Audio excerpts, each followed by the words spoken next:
So let's get you down on the table. What were some of your achy spots again? My mid back, like in between the shoulder blades. Usually I wake up sore and kind of affects my day. And then when I'm sitting down at work, I'm usually hunched over a lot. Oh. Ooh, I got him. Oh man. Oh my God. Oh, I got it. Oh. Whoa. Oh man. Where'd you feel it? Dude. So we have Andre here today, and we're going to work a little bit on the nose first, right? Mm-hmm. What are some of your symptoms that you experience? Well, my left nostril, I could probably breathe like 40%. It feels like it's clogged, but there's nothing there. Okay. And then I suffer from a lot of sinus infections. So when I do like rinse it out myself, like the water usually drains hours later. Like oh well, it almost gets trapped. Yeah, it almost gets trapped. There's hardly any drainage, so it's always a problem. And how's breathing right now? Like you go. Well, if I go like this, it's not good. No, it's not good. And how about the other side? The other side, it's probably 70% better. Okay, Yeah. So let's do one. Okay, you're gonna lay back, and we'll start on the good side. Okay, we're gonna start on the right side. Okay. And the guy that taught me, Dr. Adam Del Torto, was my teacher on this. He told us, whenever possible, start on the good side. And I say that because sometimes there's exceptions. Maybe there's a nose ring there or something. Okay. You know, but whenever possible, we start on the side that's less challenging. And I like that. I do that, what he told me. So here's the right side.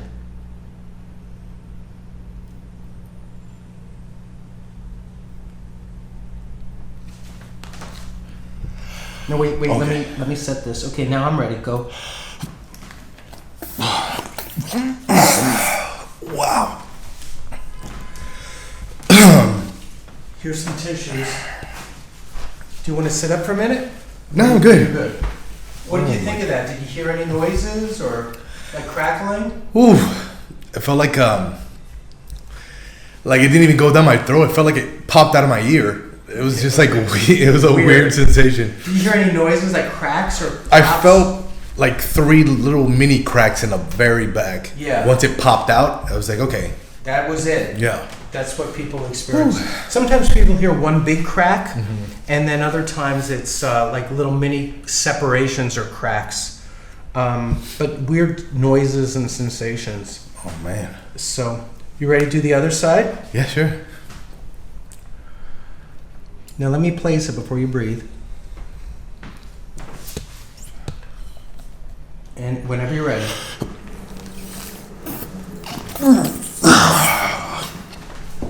You did it.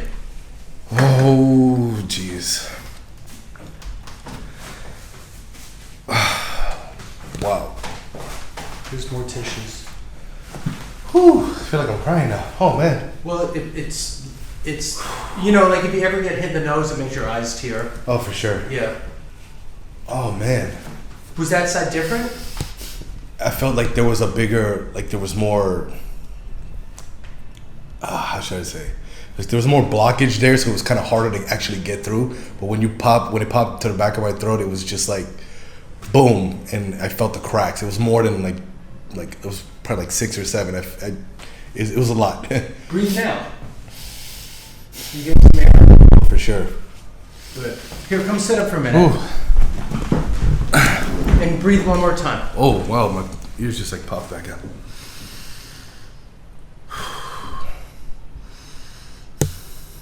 Yeah. Pretty cool, right? Oh, yeah.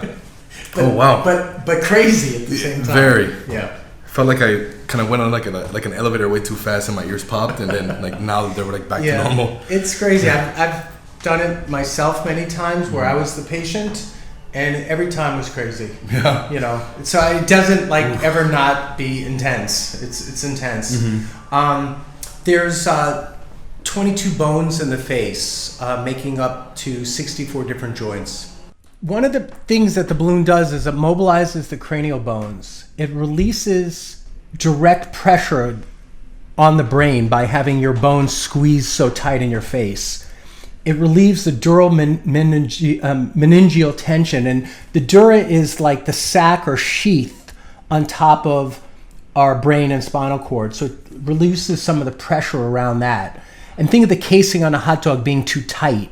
And we sometimes feel that way where, like our brain and our skull is just too tight. It definitely opens breathing passageways. It will facilitate sinus drainage, and some of the people that would come for something like this have breathing problems, migraine headaches, sinusitis, tinnitus, which is the sound in your ears, like the whooshing or ringing, vertigo, Bell's palsy, trigeminal neuralgia, sleep apnea, snoring, head trauma, and it helps a whole bunch of different things for people. But we don't really target curing any disease or ailment. So we're going to continue with a full body adjustment. It's been we waited about 10 minutes, right? Yeah. How does it feel now? Great, actually. I mean, I blew my nose, a little bloody, but I mean, nothing more than that. I'm fine. But you're getting some breathing now. I'm definitely breathing, for sure. Do you think that the troubled side was the left side? Do you think the left side's a tiny bit better right now? It's a lot bit better. Okay. It's a lot better. Okay, cool. Typically, at least my teacher that I studied under, Dr. Adam Del Torto, he would recommend 4 treatments for really optimal gain. Some people need more if they have really bad health conditions like Bell's palsy or trigeminal nerve, which is that facial pain problem. Concussion syndromes, this is really good for. But I usually just do one at a time. So he's here today, we did one. And then if he's back in the area and wants to come back again, you could decide if you want to do it. Or sometimes people come back and just say, I don't want to do the nose again, I just want to do the full body. So we'll leave that up to you, okay? So let's get you down on the table. What were some of your achy spots again? My mid back, like in between the shoulder blades, usually I wake up sore and kind of affects my day. And then when I'm sitting down at work, I'm usually hunched over a lot. And you, growing up, you were into sports, right? Yeah. Basketball? I was an athlete, I played basketball, Yeah, very cool. All right, so let's get you face down here. All right. And you currently like weightlifting, right? Yeah.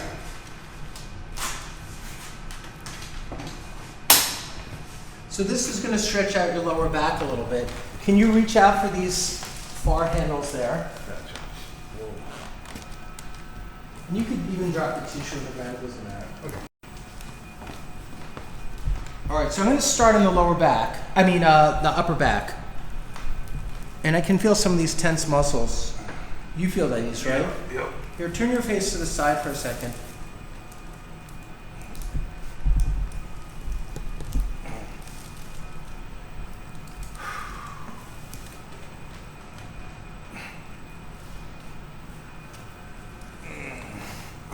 Those are good. Ooh, that was a crack. Did you hear that one? Yep. So what cracked just there was T4. T4 just released without us really knowing it. Just from the pressure of the elbow made it. Felt good though, right? Yeah, dude. Oh, right there. Okay. Oh. And your low back gets tight, right? Yeah. Sometimes. But you've been, what do you do? Like deadlifts sometimes, or squats? Deadlifts, squats. Yeah. So you're lifting heavy sometimes, right? Yeah.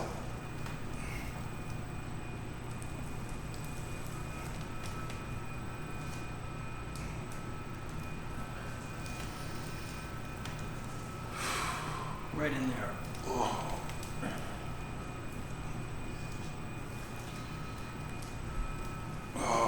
That one. Oh man. So I'm digging my elbow up and down the back. This one right here is in the quadratus lumborum, or the QL muscle. And these he would feel from deadlifting, because it's our big, strong lower back muscles. Oh. And you definitely feel that spot, right? Yeah. It's like you knocked the wind out of me there. Oh. It's my only chance to... You're much bigger and stronger, so this is my only chance to be able to make you feel anything like this, right?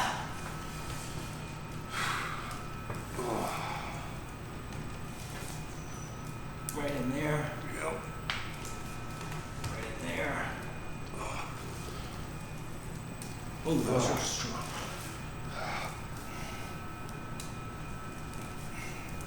Do you stretch a little bit when you lift and in between lifts, or? Yeah, I have to.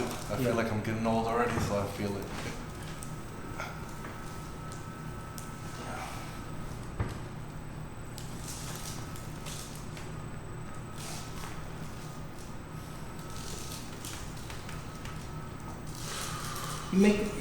When you said you feel like you're getting old, I think flexibility or lack of flexibility is something that makes us feel old. You know, like when you feel like, oh my God, every time here, look at me for a second, you know, like, oh, I gotta pick up my leg to put it on my other leg. Like that would be someone feeling old. Yeah. Like if it doesn't just cross over, right? Yeah. And so, or if you're trying to put your shoe on and you're like, oh, I can't even do that. Or it's like, so those type of motions, dropping something. Oh man. Yeah. So we want to, we want to work on our flexibility, and then we have things like sitting at a computer all day or sitting at the computer for hours that really hurts our postural muscles. And then when we're not at the computer, a lot of those muscles have now been imbalanced. They're too tight. They ache. And it starts to develop chronic pain as we go through our 30s and 40s and 50s. And so it's something you have to offset with stretching or mobility, flexibility type stuff. And I think strengthening is a big part of it. So it's good to have something that strengthens your body. There's different ways to do it. I've been weightlifting a lot last couple of years. During the pandemic, I kind of went back and I started weightlifting again. But I also like yoga and Pilates and swimming, and there's a million other ways people can get fit. But something, right? They have to have something that they like. Yeah. I used to say to patients, it just hasn't come up in a while, so I guess I would still say to patients, when they say, what type of exercise should I do? I say it should meet two criteria. One is you should be attracted to it, and the other is it needs to make some type of sense for you. And the attractive one is if someone goes, I really want a ballroom dance, that's what I want to do. And I go, okay. And it makes sense too, because it's not going to hurt their body or make them worse, right? So that's fine. If they're not attracted to it, they probably won't do it very long, right? If you make someone weightlift and they don't want to be at the gym, then that's not a good thing for them to do.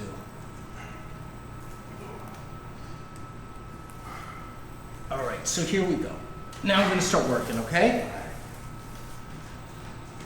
First I'm going to see if I can move you in the prone position or face down. So drop your head all the way, big breath in, and blow it out. Ooh, I got him. Oh, man. So just this whole area just popped. The reason I wasn't sure is he's a big guy. This is a big, strong dude. And if it was really tight in there, I would not have been able to adjust it that direction. I'd have to flip him over onto his back and get him that way. Big breath in and blow it out. That one will come back to on the other side because I think it's still in there. Okay. Big breath in and blow it out. Got one there. And that was at T3. Okay, so the next thing we're going to do is I'm going to have you lie on your back. A lot of people see me do the Y strap. When I was younger, I used to just do it barehanded. Mm-hmm. And you'll see Bo Hightower do it barehanded. Yeah, Bo Hightower. Now, Bo Hightower is probably as big as you. Yeah, he's a big dude. He's a big dude, he's like a linebacker looking guy with big mitts. And he can just grab your head and do a Y-strap barehanded. He makes MMA fighters cry. Yeah, and also he gets these big powerlifting guys. So, but when I was younger, I used to do a lot of hand. But then I realized it's starting to hurt on my body, right? Then there's the ring dinger guy, right? The guy, Dr. yeah. Gregory Johnson, he's awesome. And he's at that advanced chiropractor clinic in Houston, Texas. And this gives you a lot of leverage too. So we're going to try this one today, okay? All right. So this is what Now, a lot of people watching, like for example, here, look at me for a sec. The like the Y strap was made famous by Dr. Cipriano, who's the Y strap doctor, and he's amazing at it. And he's got over 1.3 million subscribers. Oh, really? But this has been around for about 85 years. Oh, wow. So Dr. Cipriano is probably 35 years old. He's a young guy, right? Mm-hmm. So he didn't invent this. But this was rarely used for 85 years. So some offices would have it. It was used mostly for stretching, not even for cracking. So Dr. Cipriano put it on the map. Yeah. And using a towel, the first time I saw the towel, I was in massage school 35 years ago, maybe even longer. So I was probably at least 30 years ago. I was in massage school, and we did the towel not to crack, but just to stretch. Mm-hmm. And then chiropractors use it for leverage. So Dr. Gregory Johnson didn't invent the towel, but he made it popular because he put up over 1,000 videos with the towel. And a lot of people watch his videos. So I'm just making clarification on that. But today we're gonna pay respect to Dr. Gregory because we're using the towel. So we first pull a little slack out because you're on the table that way. So big breath in and blow it out. Whoa. Oh man. Where'd you feel it? Dude. Like my whole spine. But mostly when you even like just slid me down, I felt like a little crack right back here. But just when we were starting. When we were starting. Oh man. Whew. And then that one went down your back. Oh, right? for sure. Yeah. Oh my God. That was huge. I feel like my head's gonna fall off. 1, 2. Oh my God. It's fine. Now remember I said I missed a spot, so I want to get that now. So scoot down towards me. And it was the T10 and 11. T10 and T11. Oh! I got it. Oh. Good. Now lie on your side facing me. Okay.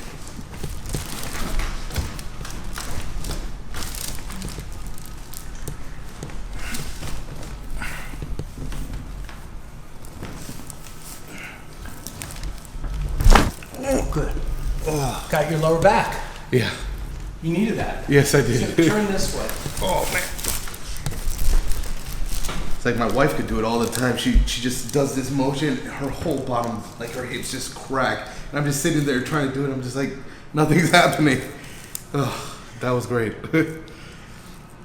Because I'm on the subject, I'll say something else that's interesting. So there's a lot of ways to set up the same adjustment. Like you could be face down and I'm in the middle of your back, the middle of the thoracic area, and I do face down. I can put my hands this way, or I can turn your face up and adjust up into it. Mm-hmm. Sometimes when a doctor or a chiropractor is learning, there's a position that fits our bodies better. Mm-hmm. So if you wonder why is his hands that way and someone else's hands is a different way, it's because it's where the position that doesn't hurt my wrist, or it's the position that I feel I'm faster and more strong. Mm-hmm. But if I do it that way, I don't have any. Yeah. It feels awkward to me, right? So we all kind of gravitate to what makes it work best for our own bodies, mm-hmm. and where we can be most effective. Sometimes you'll see a chiropractor pull with their forearm. Sometimes they pull this way. Mm-hmm. When you do it this way, it puts a lot of stress through the shoulder and you could blow out your shoulder. So if we do it this way, it protects the shoulder, the doctor's shoulder, mm-hmm. right? Yeah. So it doesn't mean one is better. A lot of times it could be because the doctor had an injury years ago and it's still messed up, mm-hmm. or they don't want to ever injure it again, or they just feel like, I feel like I could pop my shoulder out if I did it that way. So they modify it, mm-hmm. so they can have a long career, exactly. and not blow out their arm. Yeah. I mix it up because my left shoulder does hurt a lot from time to time. I've had nerve damage down my arm, and so sometimes I do it whatever way I can get it done. Yeah. But luckily I know a lot of angles and kind of positions to get it done. And I had to learn because of injuries. Yeah. I don't think I ever mentioned that on any of my videos, but it's true. But it doesn't mean one's better than the other. Got it. Ooh. Oh my God. So with someone his size, I have to use a lot of speed. So at the moment I did it, I went fast. So now come stand up and swing your legs over here. And stand next to me. Let me just look at your wrists. Those are good.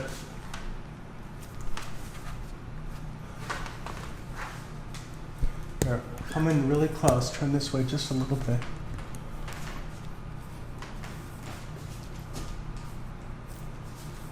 And then this side. Got it. You hear that crack? Oh yeah. Wow. Yeah, that's a new sensation. All right. Thank you. What was your favorite part? All of them. All right. All the parts. They were all great. Thank you for everything. Thank you so much. Thanks. Yes, sir. You did it. Oh, jeez. Wow. Here's more tissues. Whew. I feel like I'm crying now. Oh man.